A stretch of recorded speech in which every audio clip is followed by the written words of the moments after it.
A world champion boxer, filming a promo video, thought he was tough. He crossed the sacred line at the tomb of the unknown soldier and punched the silent guard. He expected the guard to fall. He wasn't prepared for the lesson that followed. The air at Arlington National Cemetery was thick with a silence that felt heavier than sound. It was a hallowed quiet, composed of whispered prayers, unspoken grief, and the weight of a nation's history. Into this reverence, Marcus, Mad Dog, Dalton and his entourage arrived like a shockwave. At 32, Marcus was the former heavyweight champion of the world, a man whose career was built as much on his explosive knockouts as on his calculated, headline-grabbing disrespect for every rule and opponent he encountered. Today's spectacle was a promotional video for his new energy drink, Unleashed. The concept, cooked up by his slick, fast-talking manager, Leo, was simple: capture Marcus, the ultimate rebel, conquering America's most respected landmarks. They had already filmed him sneering at the Lincoln Memorial and flexing on the steps of the Capitol. Now, they were at the tomb of the unknown soldier, a place Marcus viewed as just another backdrop. "Alright, people, let's make this quick. I got a flight to Vegas tonight," Marcus barked, adjusting the designer sunglasses that hid his bored eyes. He wore a loud, logo-splashed tracksuit, the fabric shimmering under the hot Virginia sun. His crew, Leo, a young social media manager named Tiffany who was live-streaming to millions, and two cameramen, scurried around him, their loud chatter and clattering equipment a profane intrusion on the sacred grounds. They set up near the plaza, framing the shot with the pristine white marble of the tomb in the background. In the center of their frame, a lone soldier, a sentinel from the 3rd U.S. Infantry Regiment, the Old Guard, began his solemn patrol. His movements were impossibly precise, each step a perfect 21-inch stride, his M14 rifle held with a grip of white-gloved perfection.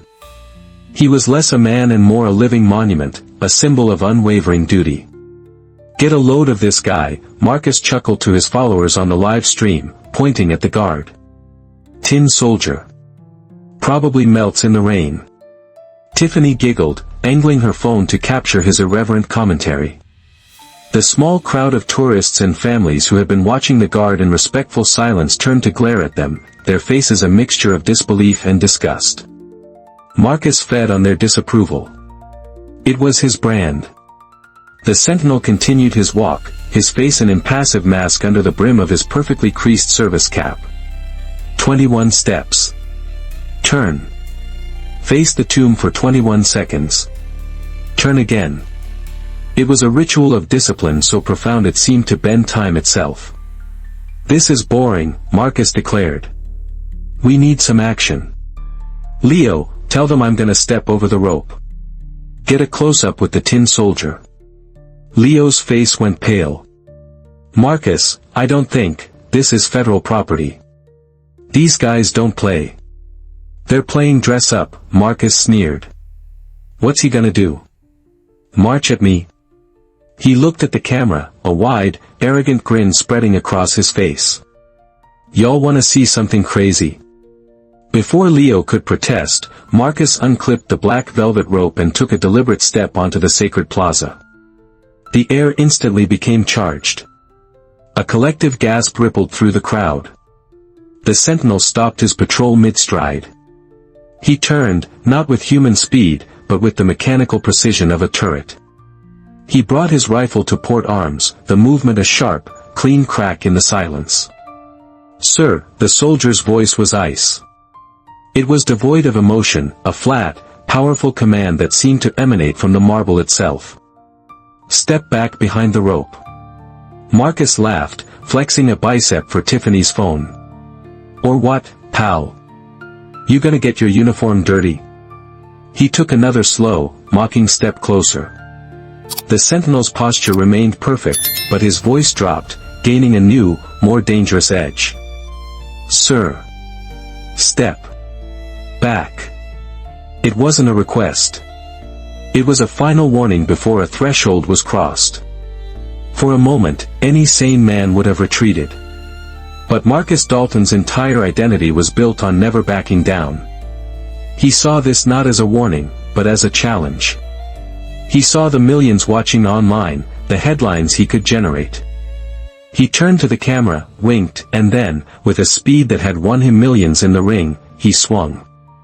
His fist, a weapon of devastating power, connected with the sentinel's jaw with a sickening crack that echoed across the silent plaza. The crowd screamed. A child began to cry. Marcus felt the impact jolt up his arm, a solid, unyielding connection. He expected the soldier to crumple, to fall like all the others. But the guard didn't move. He didn't even blink. His head barely snapped to the side before returning to face forward, his eyes still fixed on the horizon, his posture still impossibly perfect. The only evidence of the blow was a thin trickle of blood that began to seep from the corner of his lip, a stark crimson line against his pale, stoic face. Marcus stared, his own fist throbbing, a profound sense of disbelief washing over him. The man hadn't fallen. He hadn't even flinched. Time seemed to hang suspended in the humid summer air. The punch, the gasp, the trickle of blood, it all happened in a span of 5 seconds that felt like an eternity. Marcus stood on the sacred mat, his world champion fist aching, his mind reeling. He had built a career on the certainty that his power could fell any man. Yet this soldier, this silent sentinel, had absorbed the blow as if it were nothing more than a raindrop. The guard's unwavering stillness was more unnerving than any counterattack could have been. Then, the sentinel spoke. His voice was the same as before, ice-cold, devoid of personal anger, yet carrying the crushing weight of institutional authority. "You have violated hallowed ground," he stated, the words precise and final. "You are under detention by military authority." Before Marcus could even process the statement, 2 more soldiers in immaculate dress blue uniforms emerged from behind the tomb. They appeared as if from nowhere, moving with a silent, coordinated grace that was both beautiful and terrifying. One was a captain, his rank gleaming on his shoulders. The other was a master sergeant, his chest a tapestry of service ribbons. They didn't run, they glided, flanking Marcus before he had a chance to react. "The camera. Keep rolling," Leo shouted, his manager's instincts battling his fear. But the master sergeant simply extended a white-gloved hand toward the cameraman and said, in a low, calm voice, "Son, turn it off. Now." The command was spoken with such absolute finality that the cameraman fumbled with his equipment, his bravado vanishing instantly. Tiffany's live stream abruptly ended. The show was over. Marcus, his fighter's instincts finally kicking in, tried to back away, to create space. "Hey, get your hands off me. Do you know who I am?" The captain moved with a calm, fluid motion, not grabbing Marcus, but simply placing a hand on his elbow. The touch was gentle, yet as unyielding as steel. "We know exactly who you are, Mr. Dalton," the captain said, his voice quiet but firm. "Please come with us." Resistance was futile. It wasn't about strength, it was about authority. He was on their ground, playing by their rules, and he had just committed an act they could not forgive. As they escorted him off the plaza and down the steps, the crowd of onlookers parted like the Red Sea. No one spoke. No one jeered. They just stared, their faces a sea of condemnation. The silence was the most damning judgment of all.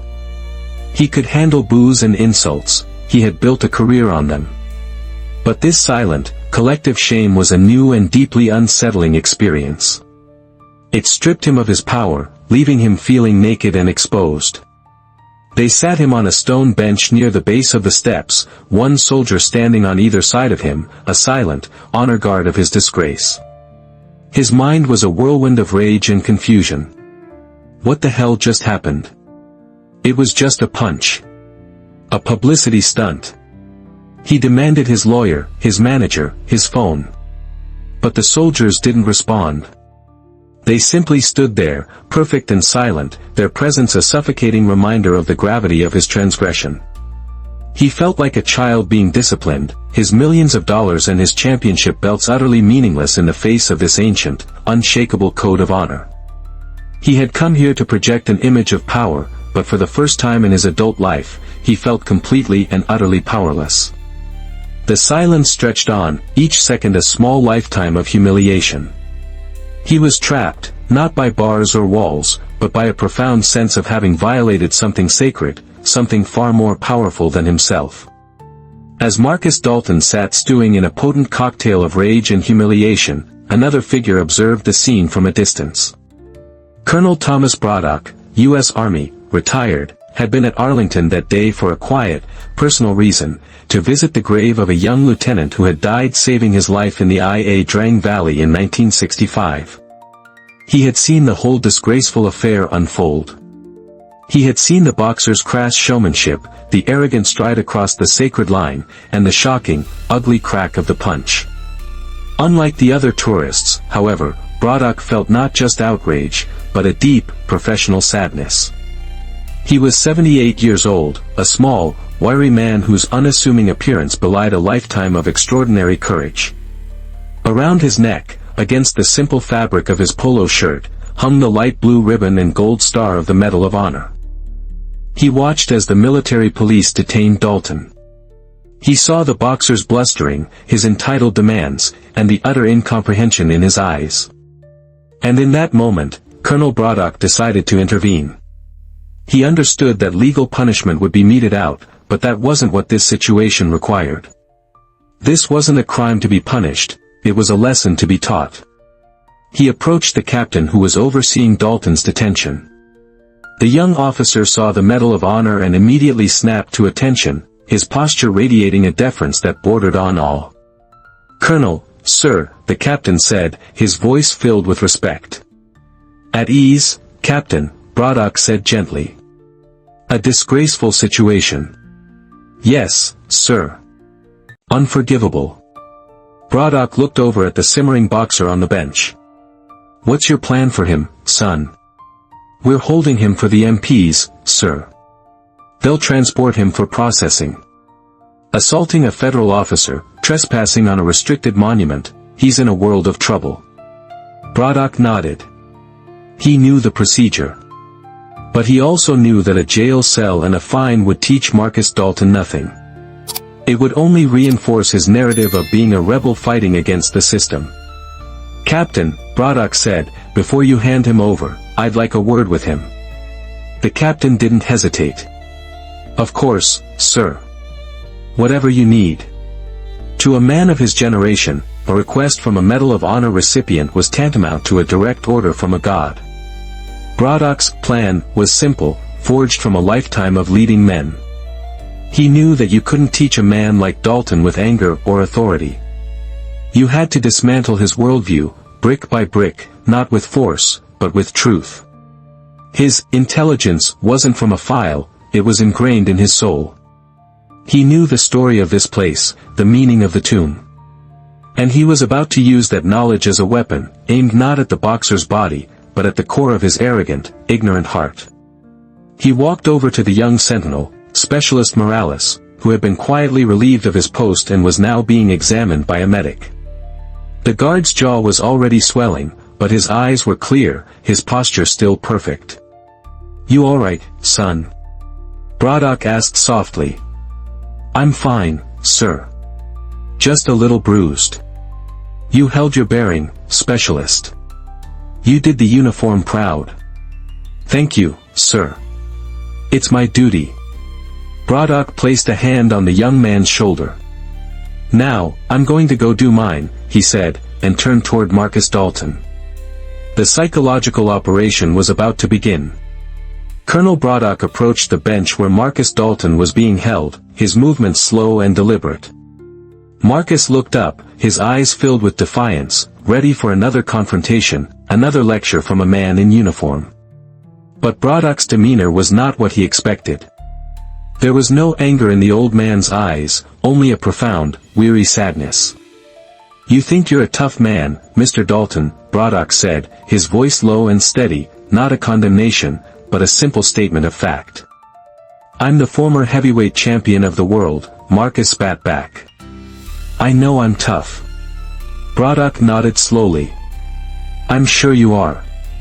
In the ring. For 12 rounds. But let's talk about real toughness. He gestured with his head toward the silent tomb. Let's talk about Specialist Andrew Morales, the man you just punched. He paused, letting the name hang in the air, giving the tin soldier a human identity. Specialist Morales is 23 years old. To earn the right to guard that tomb, he had to pass a trial phase so intense that over 80% of applicants quit. He had to memorize 7 pages of Arlington National Cemetery history, down to the last comma. He had to learn to keep his uniform so perfectly pressed that it looks like glass. His shoes are polished with such precision that they can serve as mirrors. He spends, on average, 8 hours a day preparing his uniform for a 24-hour shift. Marcus stared at him, his scowl wavering for the first time. This wasn't the lecture he had expected. These were details, facts. Braddock continued, his voice never rising, but each word landing with the weight of a hammer blow. While on duty, he walks 21 steps, turns, and waits for 21 seconds. He does this every minute of every hour of every day, regardless of the weather. In the summer, he stands in a 100-degree heat inside a wool uniform that can cause heatstroke. In the winter, he guards that tomb through blizzards and ice storms. He does it when he's sick. He does it when his heart is broken. He does it on Christmas morning when everyone else is home with their families. The colonel took a step closer. He is not allowed to drink alcohol for the entirety of his 2-year assignment. He is not allowed to swear in public, on or off duty. He lives in a barracks underneath the tomb, and even when he is not on watch, he is not allowed to do anything that might disgrace the uniform or the soldiers he is honoring. He has sacrificed his youth, his comfort, and his freedom for this duty. The information was a relentless assault on Marcus's entire worldview. He had always seen strength as an explosive act, a knockout punch, a defiant gesture. He had never considered this kind of strength, the strength of perfect, unending, silent discipline. And why? Braddock's voice dropped to a near whisper. He does all of this, all of it, to honor a soldier whose name we don't even know. A man who went to war and never came home, whose body was never identified. He stands guard for a ghost, for a symbol of every American family who ever sent a child to war and never got to bury them. He pointed a trembling finger at the tomb. That's not a monument, son. That's the gravestone for everyone's lost brother, lost son, lost father. It is the most sacred piece of ground in this entire country. Marcus looked from the colonel's piercing eyes to the marble tomb. The words carved into it seemed to burn into his brain, "Here rests in honored glory an American soldier known but to God." For the first time, he wasn't just seeing a tourist attraction. He was seeing a symbol of a sacrifice so profound it was beyond his comprehension. The foundation of his arrogance, built on the sand of fame and money, began to crumble. Colonel Braddock delivered the final, devastating blow to Marcus Dalton's ego, not with a raised voice, but with a quiet, soul-shattering question. "You think strength is the power to knock a man down," the colonel said, his eyes locking onto Marcus's. That young man, Specialist Morales, believes strength is the discipline to stand watch for his fallen brothers, no matter the pain, no matter the cost, without ever seeking recognition. "Now, you tell me, Mr. Dalton. Which one of you is the real fighter?" The question detonated in the silence. It wasn't an accusation, it was a mirror, and in it, Marcus saw his own reflection for what it truly was, shallow, brittle, and profoundly weak. The persona of Mad Dog Dalton, the fearless rebel he had so carefully constructed, shattered into a million pieces. His entire life had been a performance, a loud, angry spectacle designed to hide the frightened kid from a broken home. His knockouts, his trash talk, his millions, it was all just noise. This place, this was silence. A silence filled with more power and meaning than any sold-out arena he had ever fought in. He looked at the tomb, at the impossibly straight lines of the cemetery, at the lone guard now resuming his perfect, unending walk. That was strength. That was discipline. That was honor. Everything he had pretended to have, everything he had truly lacked. A great, shuddering sob escaped his chest. It was a sound of defeat, of a lifetime of arrogance finally breaking. He buried his face in his hands, the tough guy mask gone, replaced by the raw, unvarnished face of a man utterly broken by the weight of his own shame. His manager, Leo, and the rest of his crew watched from a distance, their faces a mixture of shock and pity. They had never seen him like this. No one had. He sat there for a long time, the colonel standing silently beside him, allowing him the space for his world to fall apart. When Marcus finally looked up, his eyes were red-rimmed, his face streaked with tears. The defiance was gone, replaced by a deep, humbling remorse. He stood up on shaky legs and turned to the captain who had been watching the entire exchange. His voice was a hoarse whisper, thick with shame. Can I apologize to him? This was the checkmate. The moment of total surrender. It wasn't a surrender to the military police or the threat of legal action. It was a surrender of his ego, an admission that he had been profoundly, devastatingly wrong. The captain looked at Colonel Braddock, who gave a subtle, almost imperceptible nod. You can, the captain said simply. They walked back toward the plaza. The crowd, which had remained at a respectful distance, watched in silence. As they approached, Specialist Morales was completing another turn. He came to a stop, his rifle held perfectly at his side, his gaze fixed on the horizon. Marcus stepped forward, alone. He stopped a few feet in front of the silent sentinel. For the first time in his public life, Marcus Dalton bowed his head. It was not a showman's bow. It was the deep, deferential bow of a man humbled to his very core. I disrespected you, Marcus said, his voice cracking. I disrespected this ground.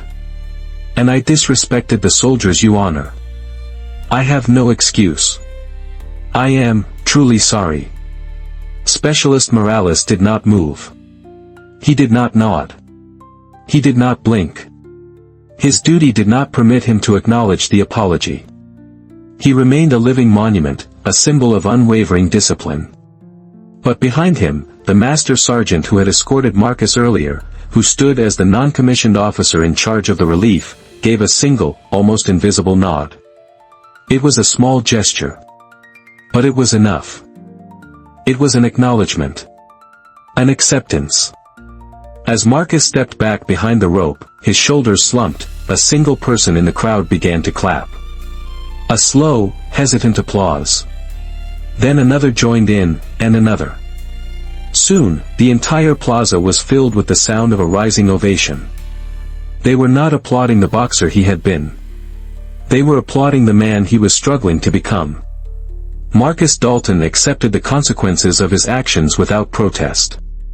He faced a military tribunal, pleading guilty to all charges.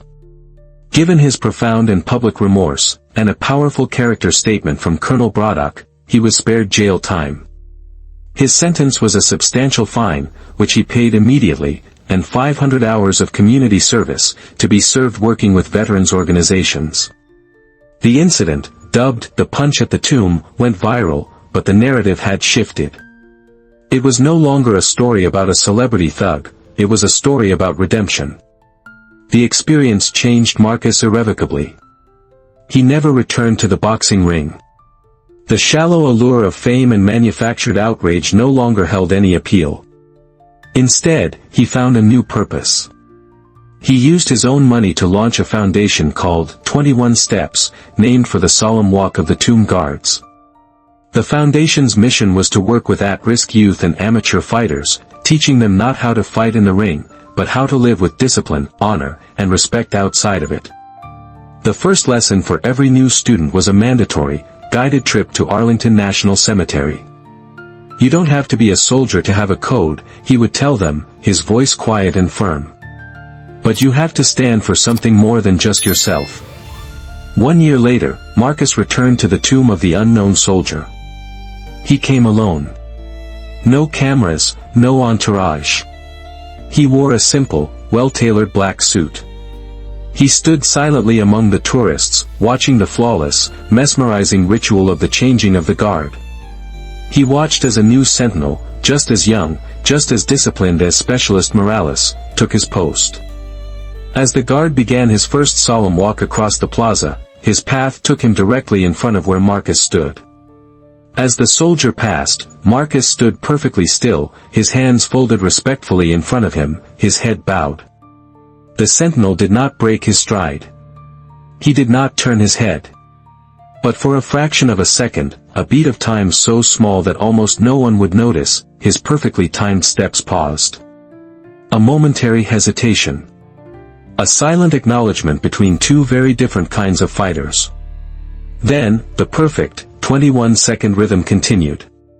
Marcus stood there long after the ceremony was over, a sense of peace settling over him that he had never known. Some punches are meant to cause pain. Others, he now understood, are meant to teach you respect. He had taken the hardest hit of his life that day, not to his jaw, but to his soul. And in doing so, he had finally learned how to stand like a man. The journey to find honor is different for everyone. Sometimes, it takes a profound mistake to understand what true strength and discipline really mean. What did you learn from Marcus Dalton's story? Share your thoughts in the comments below. If this story of redemption touched you, please like this video, subscribe for more powerful stories, and share it with someone who might appreciate this lesson in respect. And comment "honor" to show your support.